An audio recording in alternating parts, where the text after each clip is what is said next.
마가복음 강의 42번째 영광을 보고 그의 말을 들으라 입니다. 오늘 본문은 여러분이 잘 아시는 익숙한 그런 본문이죠. 예수님이 베드로와 야고보, 요한을 데리고 산에 오르신 이후에 그 변화산의 영광을 보여주고 경험한 그런 내용들입니다.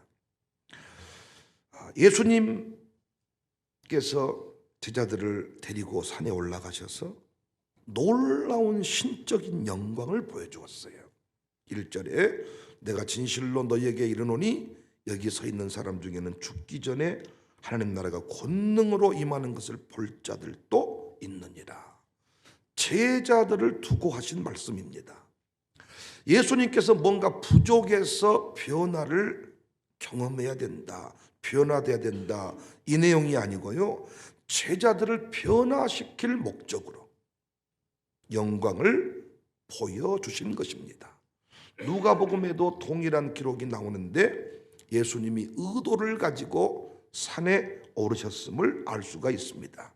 누가복음 9장 28절 이하를 보시면 예수께서 베드로와 요한과 야고보를 데리고 기도하시러 산에 올라갔어요. 기도하실 때에 용모가 변화되고 그 옷이 휘어져 광채가 났다. 단순한 등산이 아닙니다. 의도를 가지고 제자들을 데리고 산에 오르셨어요. 어떤 산인지는 내년 2월달 되면 알겠죠. 다 우리가 가볼 것이니까 골목을 훑어버릴 계획입니다. 당시 제자들에게 예수님은 초라한 청년이었습니다. 그러지 않았겠어요? 함께 큰 일도 보고 작은 일도 보고 코를 골았는지 안 골았는지는 모르겠습니다만 피곤하셨으니까 그냥 배고픔도 느끼신, 같이 살아가는 그런 익숙한 선배, 동료 정도. 여러분 오늘 또 새벽에 나오시면서 기대함으로 오셨나요? 제가 부흥회 강사로 가면 다르잖아요. 그 부흥회를 위해 작정기도 한다 그러더라고요. 기자시교회도 그 큰 교회가 강사를 위해서 지금 특별 기도회를 열었대. 부흥회를. 강사를 대하는 태도가 다르니까 첫날부터 은혜가 임하죠. 여러분은 익숙한 사람이잖아요. 제가 익숙해. 제자들에게 예수님이 그런 존재이지 않았겠어요? 더욱이 죽을 상황에서도 일어나야 될 텐데 난 안 죽는다, 난 불사조야, 내 목 잘라봐, 다시 붙여버려, 이래야 되는데 나는 고난을 당해야 된다, 죽으러 간다, 십자가에서 죽는다, 절망 가운데 예수님을 바라보지 않았겠어요? 깝깝하지 않겠어요? 나는 아마 안 걸립니다, 나는 감기도 안 걸려요, 이래야 되는데 목사가 칼라 코로나 걸려가지고 격리당하고 있어요. 예수님을 바라봤을 때 어떻겠냐고. 그래서 특별 의도 가운데 영광을 보여준 거예요. 3절 그 옷이 광채가 나며 세상에서 빨래하는 자가 그렇게 희귀할 수 없을 만큼 매우 희어졌더라. 세상에서 보지 못한, 그동안에 경험할 수 없었던 광채, 거무튀튀, 누리끼끼, 칙칙 아주 그냥 칙칙해 보였던, 이야, 광채가 났습니다. 제자들에게 이 영광을 보이신 이유는 분명하죠.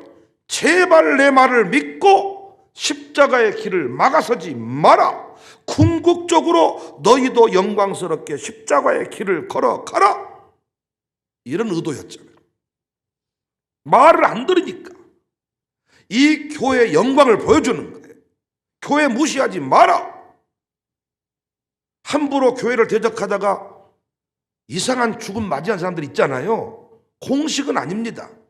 실제로 많은 사람을 조사해 보니까 그렇게 교회를 막 이상하게 해주고 다녀서 바로 나가자마자 죽어버리면 좋겠는데 그러지 않은 경우가 많아.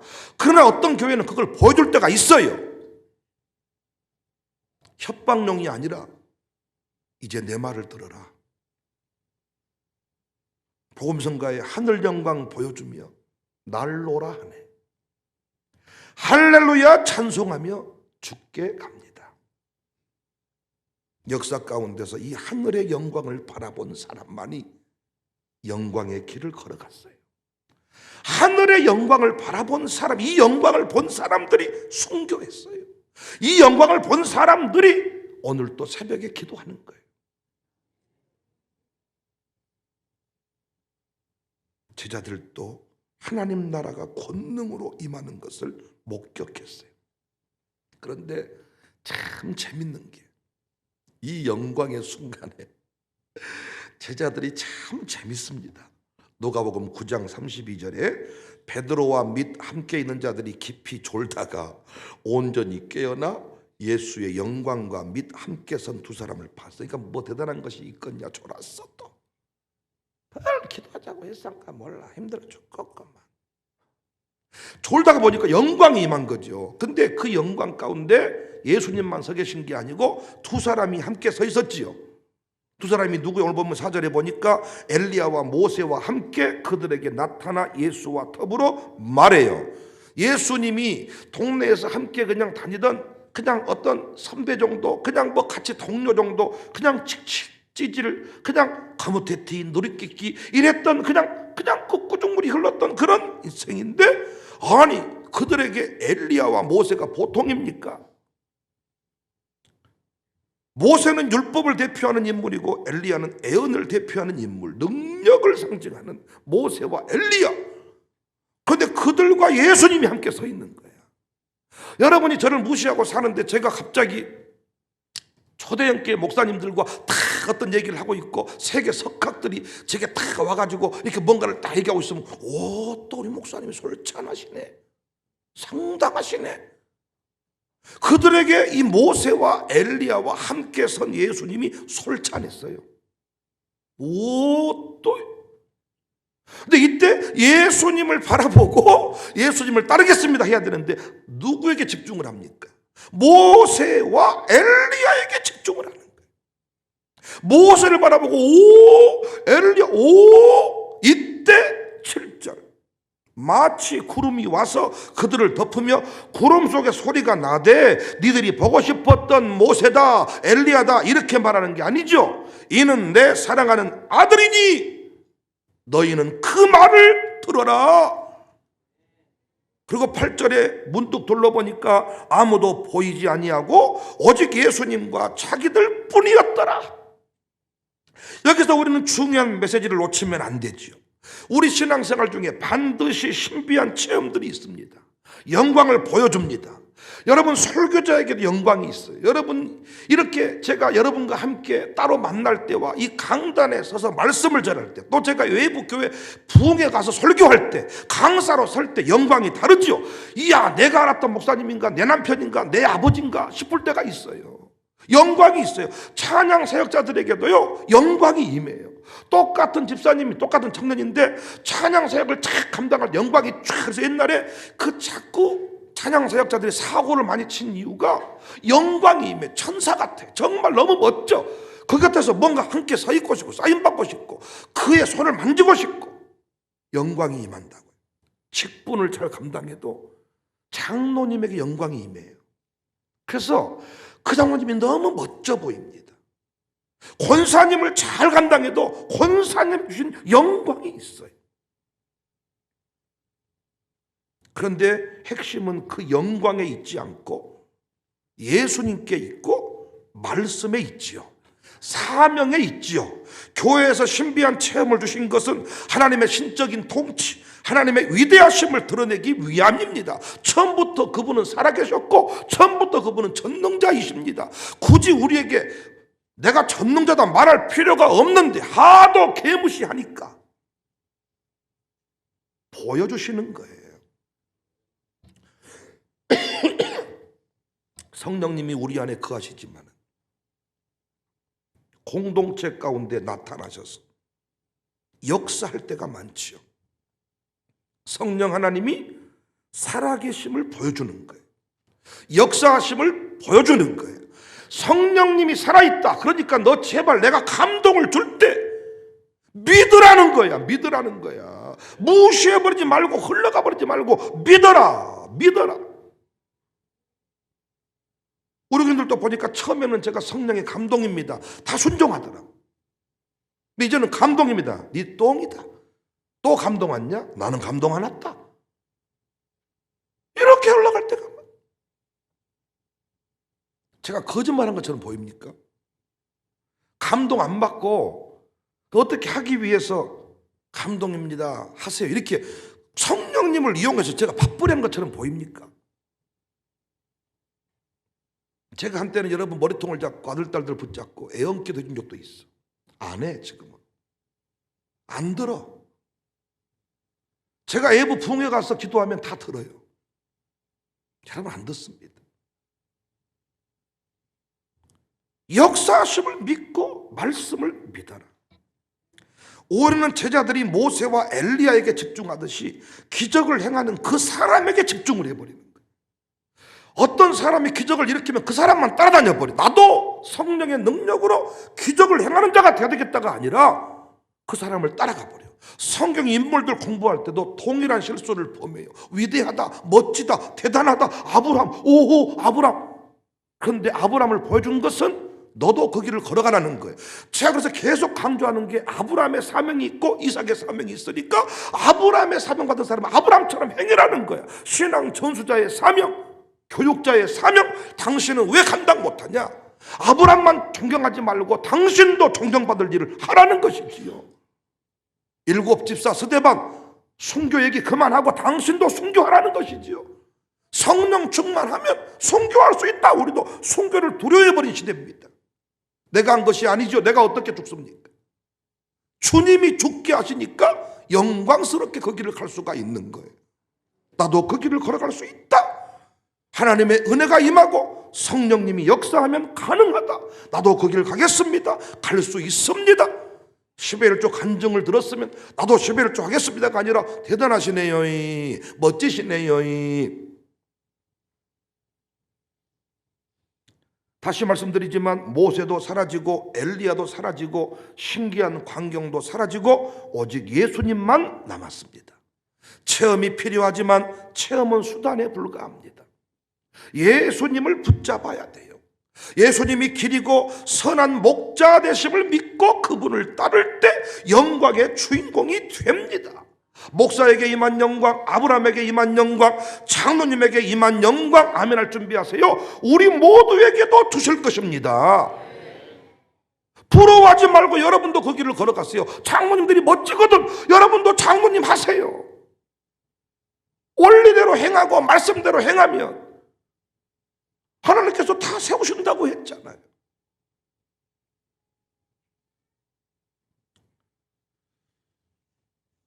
우리의 문제는 교회 안에서만 영광이 있어요.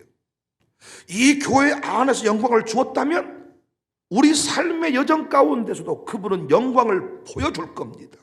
내가 가는 곳마다 구름의 영광을 주실 것입니다.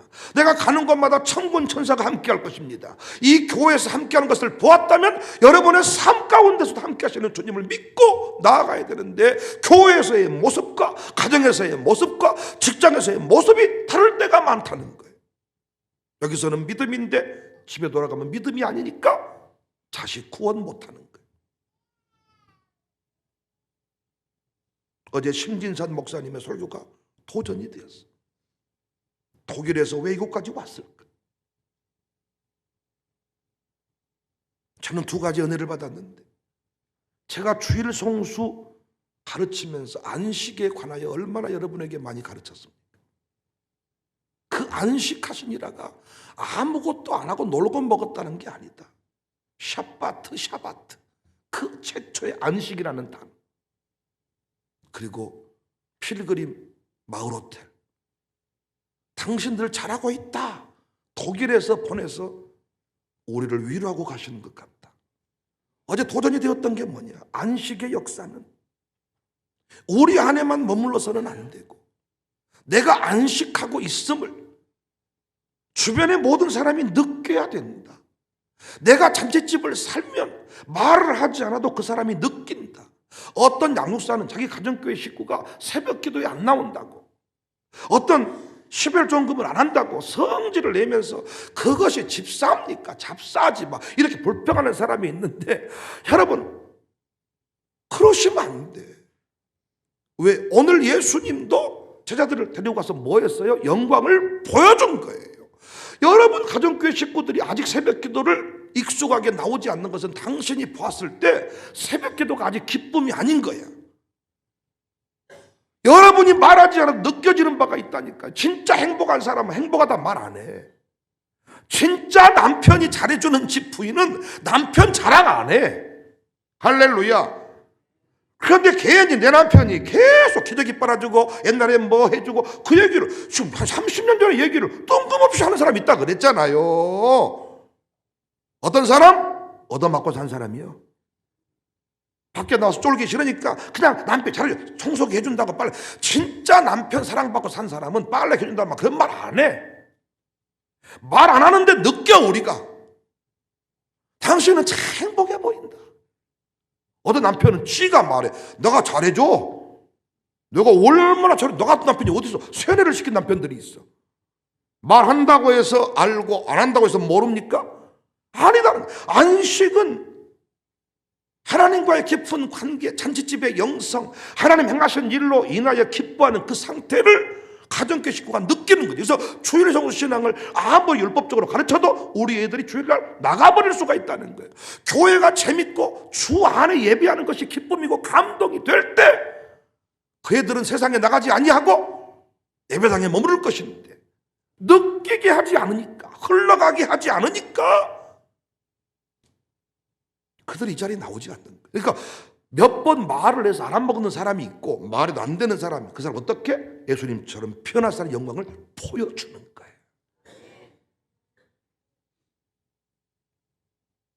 그래서 교회 갈 일이 뭐냐? 영광을 보여주는 거예요. 싸우는 모습을 보여주는 게 아니라 영광을 보여주는 거예요. 여러분 집안에 장로님이 세워지기를 원하거든 장로님의 영광을 보여주세요.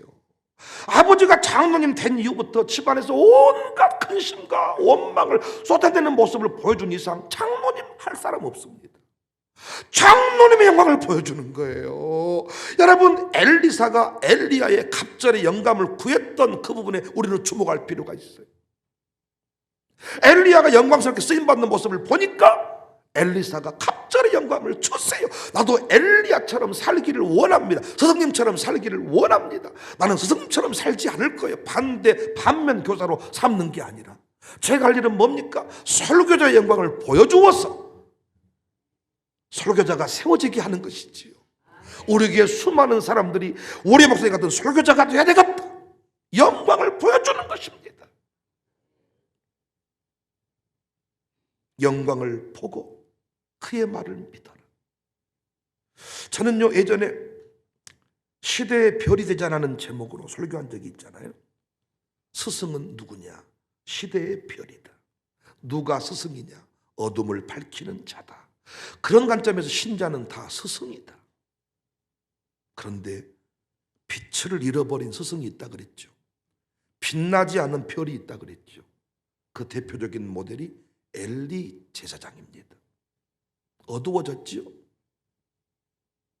왜? 말씀이 임하지 않으니까. 여러분과 제가 빛나는 인생이 아니라 말씀이 빛이어서, 말씀이 등불이어서, 말씀을 품은 인생은 빛날 수밖에 없는데, 말씀하옵소서 주의 종이 듣겠나이다 하지를 않는 것이죠. 그런데 어린 사무엘은 주의 종이 듣겠나이다, 엘리 제사장이 이렇게 해라 라고 말하는 순간 주의 종이 듣겠나이다 하니까 진짜 그에게 말씀이 임했고 시대의 별이 되었잖아요. 비로소 가르쳤다라는 제목으로 이 앞부분 설교했습니다.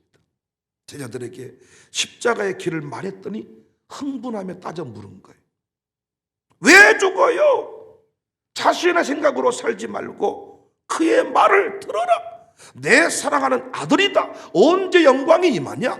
하나님의 말씀대로 행할 때입니다. 말씀대로 행할 때 영광이 임합니다. 그 영광을 보고 후대는 우리를 따릅니다. 우리 당회원들이 할 일은 영광을 보여주는 것입니다. 그러면 교회 안에 반대 세력이 없어집니다. 자꾸 따져 묻는 것은 자꾸 묻는 것은 어떤 일을 할 때 안 되니까, 어떤 일을 실수를 반복하니까 자꾸 어떤 사람들이 따져 묻고 확인하고 갑시다. 정말 될까요? 그런데 영광을 보여주면 누구든지 말수가 줄어들고 따르고 지지하고 나도 그 길을 가겠습니다. 헌신자들이 많아지겠잖아요. 영광을 보여주는 것, 우리의 사명입니다. 영광은 말씀대로 행할 때, 왜 변화사는 영광을 보여주었냐? 내가 말이야, 까불지 마라, 이게 아니지 않습니까? 십자가의 길을 걸어가야 되는데 예수님을 못 믿는 거예요. 죽어버리면 끝이라고 생각을 하는 거예요.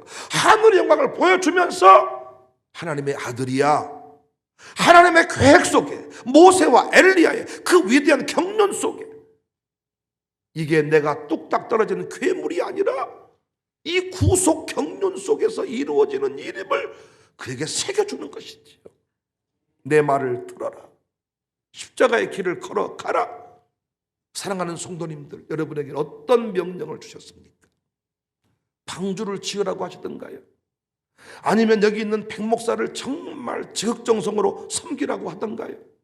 새벽 기도를 빠지지 말고 나오라고 하던가요? 샬롬 교사를 하라고 하던가요? 어떤 사명을 주셨습니까, 여러분이? 어떤 말씀을 하시던가요? 그 사명을 붙드세요. 그 사명과 더불어 우리에게 영광이 임합니다. 제가 두 아들 잘 키우는 방법은 목회를 똑바로 해서, 설교를 제대로 해서 설교자의 영광을 보여주는 거예요. 그러면 이들이 주의 길을 가겠죠.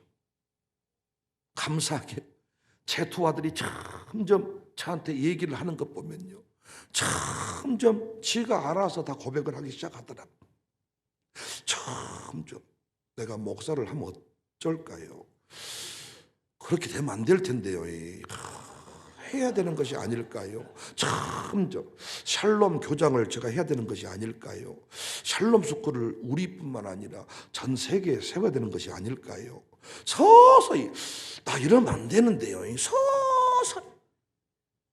옛날에는 돈 빌려 다니는 모습이 싫어서 난 아버지처럼 안 산다 그러더니 요즘에는 제가 돈을 좀 안 빌려 다녔더니 서서히 내가 해야 되는 거 아닐까요? 거기를 가야 되는 게 아닐까요? 옛날에는 기도도 그렇게 하지 말라 그러더라고. 아버지 함부로 기도하지 마세요. 왜 자꾸 목사 그런 말을 하고 그러세요? 근데 지들이 알아서 서서히 알았어. 우리가 할 일은 뭐 영광을 보여주는 거예요. 어떻게 영광이 임합니까? 내 마음대로 하면 영광이 안 임해요. 모든 성도들이 저 하는 모든 일들 다 반대할 거예요. 그러나 말씀하옵소서 종이 듣겠나이다. 말씀대로만 행하면 영광이 임해요. 사명 감당의 주인공이 될 때 여러분 교회를 내팽개치는 순간 영광이 임하지 않습니다. 동네 아저씨 아줌마가 될 뿐입니다. 몸매가 예쁜 그냥 아줌마입니다. 그러나 사명에 집중하면 얼굴에 주름살은 늘어서도 야, 하나님이 함께 하시는 후대를 세우는 은혜의 통로가 될 줄로 믿습니다. 영광을 보고 그의 말을 들으라. 하나님, 이 말씀이 너무 은혜가 됐어요. 변화산에 왜 데려가셨냐? 내 아들이다. 그의 말을 들어라. 그가 죽자 그러면 죽어라. 생명을 주라 그러면 주어라. 아들 바쳐라 그러면 바쳐라. 너에게 영광의 역사가 주어질 것이다. 부활의 영광이 임할 것이다. 껍데기로 살지 말고 억지로 살지 말고 부디 말씀대로 사십시오. 말씀대로 살아서 영광을 보여주십시오. 그리고 교회의 영광을 봤으면 이제는 말씀을 믿으십시오. 지금까지 14년 동안 목회하는 중에 하나님이 함께 하셨음을 보았으면, 백윤영 목사와 함께하는 성령님을 보았으면 여러분에게 찾아오시는 성령님을 무시하지 마십시오. 인도함을 받으십시오. 거기에서 찬란한 간증, 안식이 흘러가는 것을 보게 될 것입니다.